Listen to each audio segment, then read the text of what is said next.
देखिए, रोल किसी का है, ये बात वाजिब है। जो बच्चों की मांग है वो बिल्कुल सही है कि सेशन नियमित होना चाहिए, परीक्षाएं समय से होनी चाहिए। और हम समझते हैं कि इसके सबसे ज़्यादा गवाह आप लोग हैं कि सरकार की तरफ से हम लोग पिछले दिनों लगातार इस प्रयास में लगे हुए रहे हैं। हमने महामहिम के साथ पिछले साल अगस्त में बैठक की थी सभी कुलपतियों की।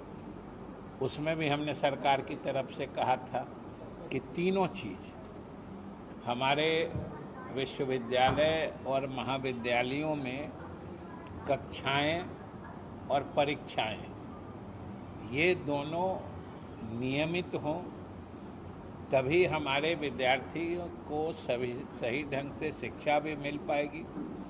और परीक्षाएं समय पर नहीं होने से हमारे छात्र बुरी तरह प्रभावित होते हैं। ये हम लोग किसी हालत में ये स्थिति सरकार को स्वीकार्य नहीं होती है। हम लोगों ने विश्वविद्यालय प्रशासन से कहा है और अभी हाल ही में हमको लगता है मुश्किल से 15 दिन पहले हमने सरकार के स्तर पर, उस बार तो महामहिम के साथ हम लोगों ने बैठक की थी, और अभी 15 दिन पहले हमने कुलपतियों, कुल सचिवों और परीक्षा नियंत्रकों के साथ सभी विश्वविद्यालय अधिकारियों की बैठक की थी। और उसमें हम लोगों ने सीधा सरकार की मंशा उनसे सीधे बताया है कि हम लोग हर हाल में कक्षाएं और परीक्षाएं नियमित कराना चाह रहे हैं। और उन सब ने एक लिखित रूप में एक टाइमलाइन दिया है और सब लोगों ने ये आश्वस्त किया है सरकार को कि आने वाले वर्ष में हम लोग परीक्षाओं को सत्र के हिसाब से नियमित कर देंगे, ये उन्होंने कहा है। और हमने कहा है कि हम लोग लगातार इसकी मॉनिटरिंग भी करेंगे, अनुश्रवण भी करेंगे। और अगर छात्र ये बात कह रहे हैं तो छात्रों की मांग जायज़ है। आखिर परीक्षाएं नियमित नहीं होंगी तो छात्र का तो समय बेकार होता है। और हम लोग सरकार की तरफ से हमने उनको ये भी कहा है कि आपको इसमें सरकार का जो सहयोग चाहिए सरकार करेगी, लेकिन परीक्षाएं समय से होनी चाहिए। और उन लोगों ने आश्वासन दिया है कि अगले 6 महीना से साल भर में सभी विश्वविद्यालय के सभी परीक्षाएं नियमित हो जाएंगी। सर आखिर बोतल नेकनेस कहाँ पे? जब से हम लोग होश संभाले हैं यूनिवर्सिटी में, बिहार में सभी एग्जाम समय से हुआ ही नहीं आज तक, तो कहाँ पे बोतल नेकनेस? इनने ये सब दिन और हर समय एक जैसा बात नहीं रहती है। कभी कभी किसी कारण से, अब जैसे अब 2 साल से जो कोरोना चल रहा था, अब आप समझिए कि इसमें कोई सेशन 1-1.5 वर्ष लेट हो गया, तो इसको आप कैसे अस्वाभाविक कह सकते हैं।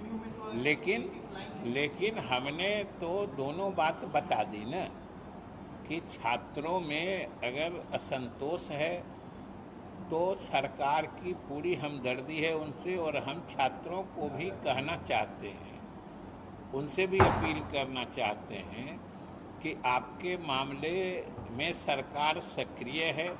और हम लोगों ने पूरी गंभीरता से सभी विश्वविद्यालय प्रशासन से इस बात को टेकअप किया है और उन लोगों ने आश्वासन दिया है कि हम लोग अगले आने वाले समय में इसको नियमित करेंगे।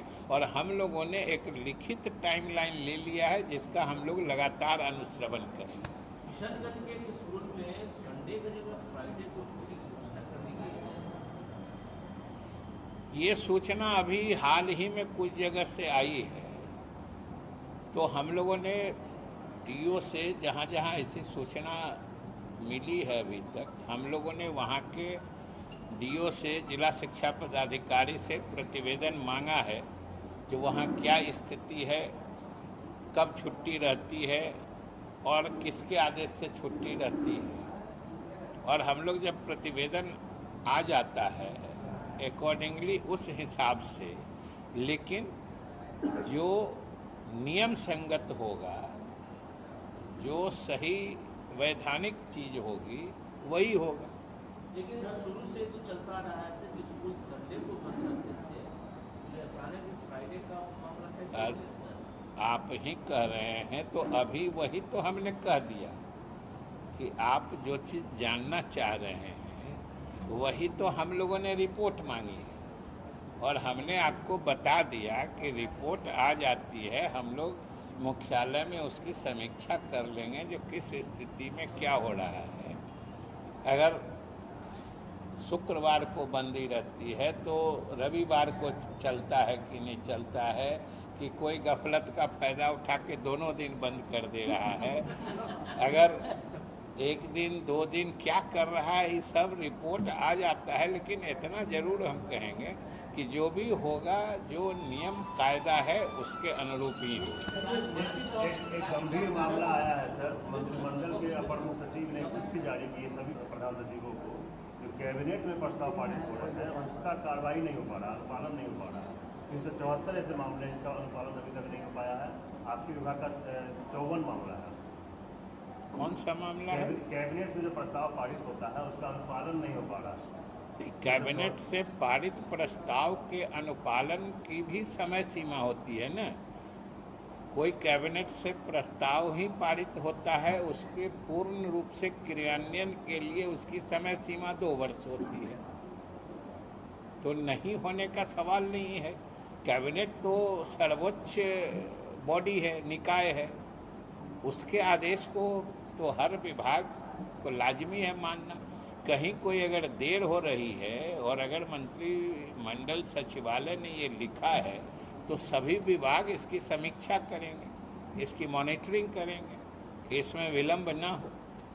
सर, मुख्यमंत्री जी को कोरोना हो गया है, कोरोना फैल रहा है, कैसे देखते हैं इसे? ये कोरोना हो रहा है तो आपको तो दिन रात देख रहे हैं कि सरकार इसमें सक्रिय है, और आपको ये जान के संतोष भी होगा कि अन्य कई राज्यों में जो कोरोना फैलने की रफ्तार है उससे बिहार में कम है, लेकिन जितना है वो भी हम लोगों को चिंतित करने के लिए काफ़ी है।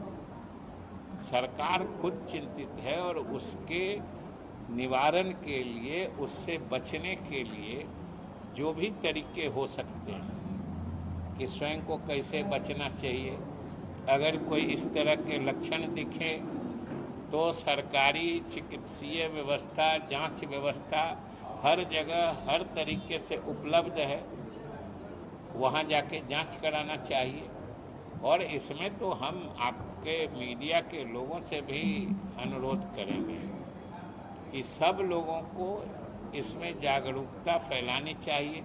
कि अभी ही देखें कि अभी तीसरा डोज भी जो टीके का है वो भी शुरू में लोग लेने में परहेज कर रहे थे, जबकि केंद्र सरकार ने अभी फैसला लिया है।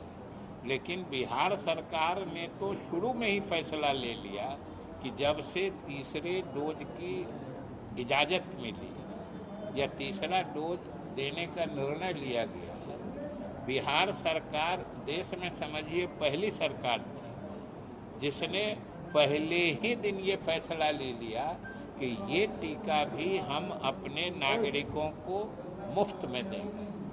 तो वो दिया जा रहा है, लेकिन लोग कुछ परहेज कर रहे थे। अब फिर जागरूकता आई है, अब केंद्र सरकार भी मुफ्त में देने का फैसला किया है। तो हमें उम्मीद करते हैं कि तीनों डोज जो है, 2 डोज तो सब लोग लगभग ले चुके हैं, तीसरा डोज जिसको हम लोग थर्ड डोज भी कहते हैं, बूस्टर डोज भी कहते हैं, प्रिकॉशनरी डोज भी कहते हैं, चाहे जिस नाम से पुकारें, ये थर्ड डोज जो है वो ले लेना चाहिए। और दूसरा, ये मौसम भी बरसात का है, ये इन्फेक्शन के लिए सबसे खतरनाक महीना माना जाता है। फ्लू जो सबसे पुराना फ्लू जो वायरल फीवर कहते हैं, इन्फ्लुएंजा का भी सबसे ज़्यादा प्रकोप का ये महीना होता है, तो इसमें तो लोगों को भी सतर्क रहना चाहिए। और इसके लिए सरकार के तरफ से लगातार एडवाइजरी जो कहते हैं, जो सुझाव है, विज्ञापनों के माध्यम से दिया जा रहा है। और हम समझते हैं कि लोग अगर सजग हो जाएंगे तो हम लोग जरूर इसको नियंत्रित करने में सफल होंगे।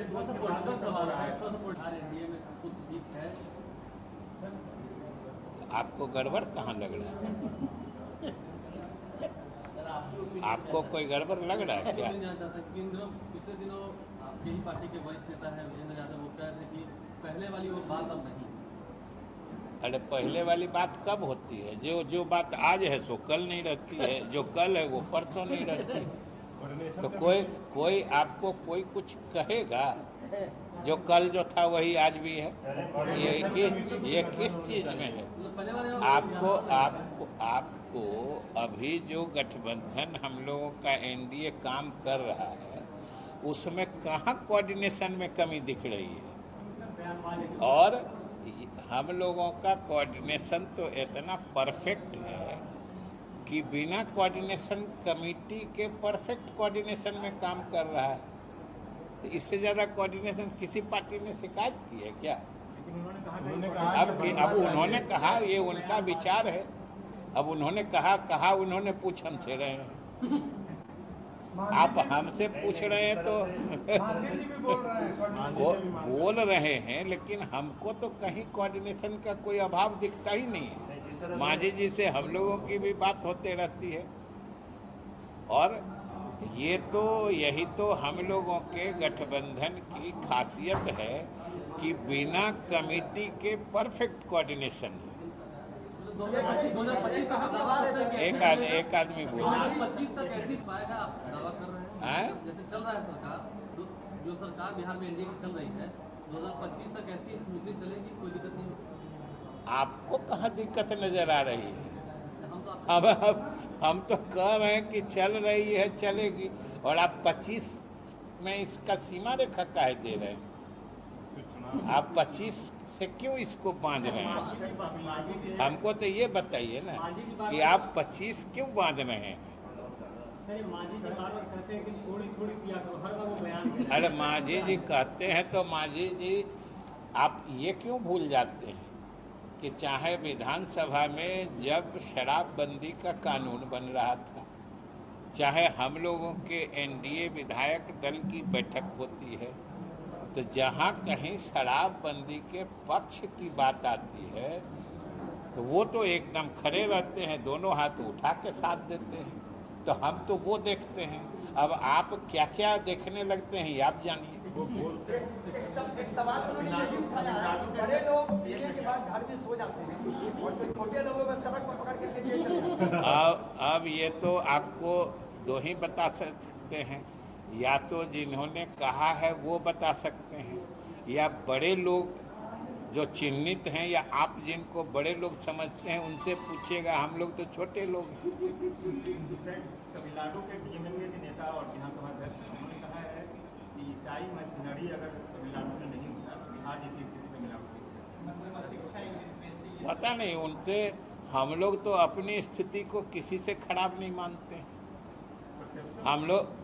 हम लोग बिहार की स्थिति किससे खराब है? आज जो हम शुरू से कहते हैं, आप कहाँ खड़े हैं या कहाँ पर हैं, उससे ज़्यादा महत्वपूर्ण होता है कि आप जा किधर रहे हैं, आप बढ़ किधर रहे हैं। आप अगर प्रगति की ओर, सुधार की ओर बढ़ रहे हैं तो ये ज़्यादा इम्पोर्टेंट है ना। कोई ऊंची जगह पे रहे हैं और बिहार जो पिछड़ा रहा है, तो बिहार कोई पिछड़ा रहा है बिहारियों के कारण।